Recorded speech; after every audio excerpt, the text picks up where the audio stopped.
So let's just start to propose some answers that might better meet the evidence. So on the tenants article, I saw a couple of things. I started with the impact zones of the towers because I thought that was interesting that a company called Marsh & McLennan occupied all of the floors in the North Tower where the plane impacted and the fires kind of raged there. Marsh & McLennan was this big insurance broker, financial company. And those floors that Marsh occupied were the exact floors that had been updated for fireproofing in the few years before 2011. So 110 stories, and there was only 8 of them that got full floor fireproofing upgrades, and all 8 of them were Marsh & McLennan, floors 93 to 101, where the plane impacted. So I thought that was pretty odd. Started looking at Marsh. I thought, yeah, that seemed odd to me. And started looking at Marsh and some of the people that worked for them, and I noticed there were a couple of Bush family members, like Craig Stapleton, who is the husband of George W. Bush's cousin, and he was there, and he used to be Bush's partner in the Texas Rangers deal that made him so much money. I also noticed L. Paul Bremer. This guy stood out just glaringly. L. Paul Bremer was the 2 years later the Iraq occupation governor, so people may remember him better for that. But on 9/11, he was the CEO of Marsh Crisis, a division of Marsh & McLennan, and he had an office in the South Tower. So when I started looking at these floors in the different areas of the towers, I noticed that these matched up, and Marsh had not only the entire impact zone of the North Tower, but they had a subsidiary right in the middle of the South Tower, and L. Paul Bremer had an office there. And Bremer was one of the first people to start giving us the official story for what happened. He somehow survived the day. I don't know how. He had his office there, but instead of going to his office, he had showed up on all the news stations telling us Osama bin Laden was responsible, and probably Iraq and Iran also, and that we really ought to start a massive war against those people. So that's interesting. The other thing that was interesting about Bremer was he was a director for a Japanese company called Komatsu that had just patented a thermite demolition device in 1996. So, and published the patent. So that I thought was interesting enough that maybe it should be investigated. Over in the South Tower impact zone, there's a couple of companies that occupied that. One of them was called Aon, and again, Bush's first cousin Jim Pierce worked right there in the South Tower impact zone. He had a meeting scheduled for that day. Then he moved across the street to the Millennium Hotel, and so he survived the day miraculously. There's also Baseline Financial right there in the impact zone. This guy named Joseph Kasputis was really interesting to me because he was very closely related to the Department of Energy, and also just above him was a company called the Washington Group, and they were also very closely related to the Department of Energy and had just purchased a company called Morrison Knudsen that did hundreds of demolition projects for the Army Corps of Engineers. So there are a lot of people in these buildings, tenants in these buildings, that had connections to demolition technology. They had connections to the Department of Energy. They had a lot of connections to the Bush family for whatever reason.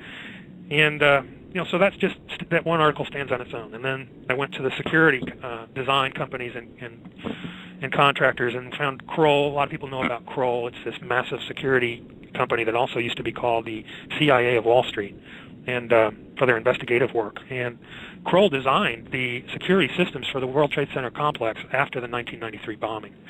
And the design was implemented by a couple of companies, one of them being this company called Strategic, that people often talk about, this Wirt Walker, and his being a relative of the Bush family. He's kind of just a distant relative, but he's a very interesting person. He appears to be connected to the CIA, not only through his father, who worked for the CIA and the DIA, but through other circumstantial pieces of evidence.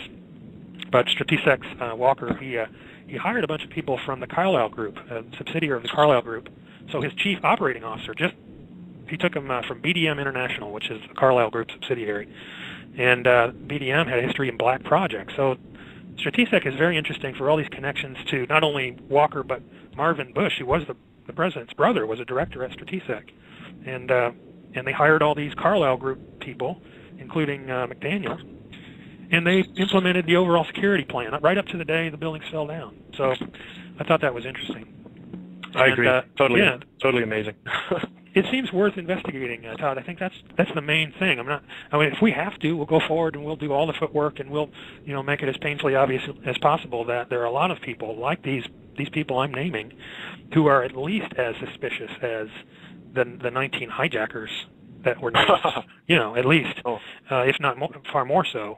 And they did benefit, and they did have access to the technology, and they did have access to the buildings, which, when explosives were placed in the buildings, those are the questions you want answered. Kevin, I want to get to the cleanup side of it too. That's important. You found some really interesting stuff related to the cleanup and people involved in the cleanup. But before we go there, I'd like to talk about Rudy Giuliani for a minute or two. You told me some stuff about Rudy Giuliani that I had never known. For one thing, you seem to provide a little bit more detail about his movements on the day, and good detail about the Office of Emergency Management, OEM personnel, when they vacated, where they were. There were interesting stuff. But you mentioned that Rudy Giuliani's father was a convicted holdup criminal who had spent time in Sing Sing and had been associated with the mob in New York, and that his uncle was a mobster, and other people in his families were connected to the mafia. And so why has Rudy Giuliani never been, how did he ever get elected to the mayor of New York with these kind of connections? How come, he was portrayed as a hero? I realize maybe this is a little bit off topic here, but I was so shocked by this stuff about Rudy Giuliani. He's portrayed as the 9/11 hero, and yet he has all of these amazingly questionable connections. And of course, he's not the only one with these kind of connections. And when you do talk about the cleanup, you talk about a lot of mafia connections. Could you just talk a little bit about Rudy Giuliani? Yeah, sure. The history of Harold Giuliani, who's his father, is I think commonly known. This wasn't something that I surprised anybody with. Harold Giuliani was this kind of two-bit thug that got put away in Sing Sing for a period of time, and then on Giuliani's mother's side, her brother and Giuliani's cousin were both. There's a good deal of evidence they're associated with the mob, but why was Giuliani then elected as mayor? Is first of all, you can't blame the sins of the father on the son. That's an old saying, and you can't blame the sins of the nephew and the cousin. And it's just a lot of circumstantial evidence. So for this guy, it's a lot of circumstantial evidence that he does appear to come directly from the mob. Giuliani has a long history with the Department of Justice, though. He worked at the Department of Justice for years. He worked at the Southern District of New York as well. What's really interesting to me about Giuliani is that he worked for the law firms, White and Case, for example. White and Case is a famous old law firm that represented BCCI. Do you know the company, the Bank of Credit and Commerce International, that was said to be the largest bank fraud in history? It wasn't really a bank fraud. It was a CIA world intelligence sort of black ops outfit that financed terrorists and so forth. And so Giuliani, as well as a lot of other characters that were right there in New York City involved in the events, were also involved in investigating BCCI. I mean, Michael Cherkasky, for example, was. He was at the time the chairman of Kroll at the time of 9/11, but he had been previously a assistant DA and investigated BCCI and a lot of other people. So that's what interests me about Giuliani. I get the impression from Giuliani's interview with Peter Jennings on the day of 9/11 that when he went ahead and said, we were told the buildings were going to come down, he admitted that he had foreknowledge in that sense.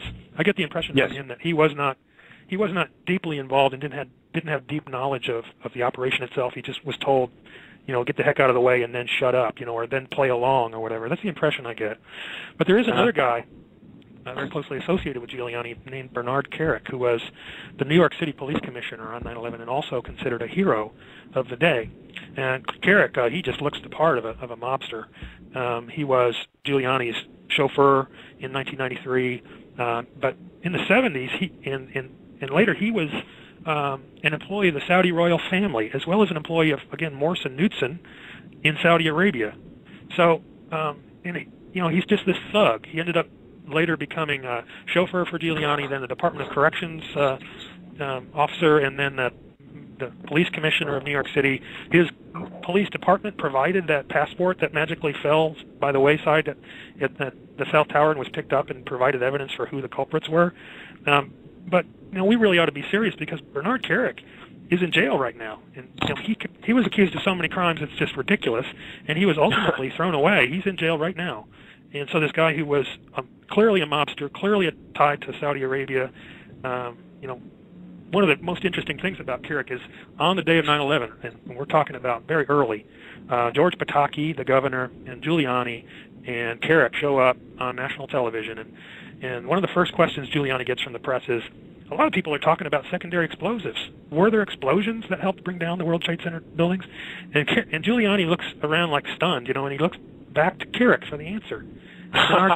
I'm not kidding. And Bernard Kerik shakes his head no, there were no explosives. So that's when we got the first official answer that there were no explosives used on 9/11 from Bernard Kerik, who is now in jail.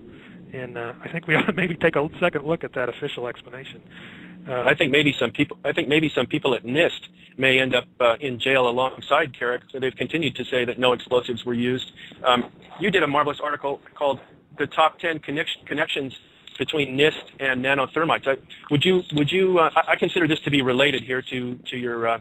Well, this is sort of bridges between your scientific and your deep penetration of this underworld. But talk about NIST's connections to nanothermites, which they deny were used, and they never even investigated. Yeah, absolutely. The top 10 connections between NIST and nanothermite is the paper. That's at the Journal of 9/11 Studies, and it's been a couple of years. But I published that because I just really wondered how NIST could play dumb so well. How could they not think about nanothermite at all? Because they seem to have a lot of very well-qualified people who should have thought of that right away. And some of the people involved, for example, are the directors of NIST at the time. In October of 2001, Bush nominated a guy named Arden Beament, who was a materials science engineer. I mean, he's the kind of guy that would know high-tech materials better than anybody. He had just come from Purdue University. Purdue had a thriving nanothermite program under a professor by the name of Stephen Sun, who came from Los Alamos National Laboratories. So Beament really should have known. He had several other interesting connections, but then he was replaced by a guy named Harach Samerjian. And Samerjian not only had the background, but he wrote 10 papers with the world's leading expert on nanothermites, a guy named Michael Zachariah. Michael Zachariah has written more on nanothermites than anyone, I think, and he worked at the University of Minnesota for a while. Prior to that, he worked at NIST as well. So Michael Zachariah worked at NIST, but yet NIST can't figure out the possibilities of nanothermite. You know, whenever thermite was brought up to them over the years, they'd always say, "Oh, gee, that wouldn't make any sense. We'd have to have 1 million pounds of thermite," which obviously is not true. If anybody's seen the new video by my friend John Cole, who's also a board member at Architects and Engineers for 9/11 Truth, he's got a video called "The Great Thermite Debate." You can find it on 9/11 Blogger, and he shows that all these people who said you need all these gazillion pounds of thermite are crazy, and that people who said thermite can't cut steel columns are crazy because he did it up in his backyard. So obviously it can be done, and it can be done very efficiently. But Harach Samerjian wrote this paper, then these 10 papers with this world's leading expert on nanothermite. Then we go into the company that provided the largest contingent of non-government employees. This is a really interesting company. It's called Science Applications International Corporation, or SAIC. And SAIC, as I said, provided all these people to the NIST investigation. They're all listed. This huge group of people are listed in the report as being authors of the report, essentially. But SAIC has this long history at the World Trade Center. In 1986, they did an evaluation of threats to the World Trade Center, and they proposed that a big bomb in the basement, just exactly like the one that happened 7 years later in 1993, would do a lot of damage, right? So they provided this scenario, and in 1993, when it did happen, it was SAIC that provided the official explanation for what happened. And then in 2001, they're hired after 2001 to help NIST write this report on what happened on 9/11. But SAIC, they make nanothermites. They're a huge corporation, but they have a subsidiary called Applied Ordnance Technology that not only makes nanothermites, they specialize in laser ignition of nanothermites. And they also are involved in projects where they dole out money for research on nanothermites. So, but SAIC is just really interesting because it's this intelligence contractor for them. That's what they're known for the most part. They even spy on the CIA. The CIA hires SAIC to spy on their employees. It's a little bit crazy. SAIC provided evidence to kind of prove that Iraq needed to be invaded. The evidence against Saddam. They provided the evidence. They provided the evidence, the intelligence evidence for the capture of Khalid Sheikh Mohammed. They trained the Saudi Navy. They have employees like Robert Gates, who's our current defense secretary. They did. Jerome Hauer, who was the OEM director at the World Trade Center. John Deutsch was the CIA director, and so on and so on. So they're basically the CIA. That's who they are. And they're in there as the biggest outside component in NIST, while NIST is doing its reports on the towers and on right. WTC7 as well. That's right. Yeah, and so it's crazy that they could be so connected to the history of the World Trade Center and everything that happened to it, and all the evidence for what's happened over the last 10 years, and have all these CIA directors working for them, and and so forth, and people just say, oh, that's all right, no problem at all. SAIC gave us the official explanation for what happened to the World Trade Center.